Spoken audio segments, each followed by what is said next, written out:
Dyw e ddim yn hawdd I blant bod mewn gofal preswyl. Ond mae gofalwyr da yn gwneud byd o wahaniaeth. Cyn mynd I ofal preswyl, doedd dim llawer o drefn yn fy mywyd, a doedd gen I neb I ddibynnu arno.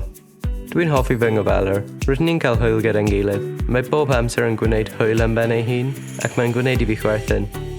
O'n i'n dawel ac yn swil iawn pan symudais i'n cartref gofal cyntaf. Do'n I ddim eisiau gadael fy ystafell wely. Ond, roedd fy ngofalwr yn anghygoel. Roedd hi'n cymryd ei amser I ddod I fy nabod, ac roedd hi'n annog fi adael fy ystafell, a mynd am dro yn y car gyda hi bob nos cyn swper. Dyma oedd fy hoff rannu o'r diwrnod. Roedd hi'n rhoi fy restrau chwarae ymlaen, a roedden ni'n canu fy hoff ganeuon.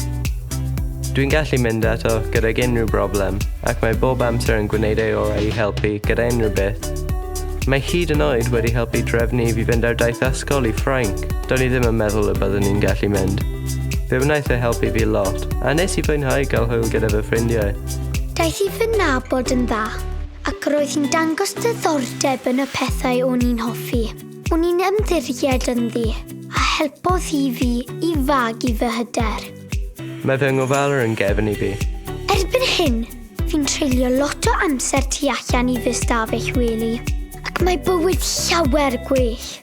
Mae hi'n gwneud I fi deimlo'n ddiogel iawn. Mae fy ngofalwr yn gefn I fi, ond mae hi dal yn wael am ganu.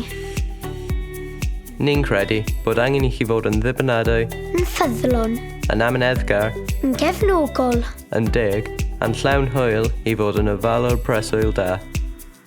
Os oes gyda chi yr ymweddau hyn, mae mwy o wybodaeth am y rolau yn eich ardal leol ar gael yn gofalwn.cymru.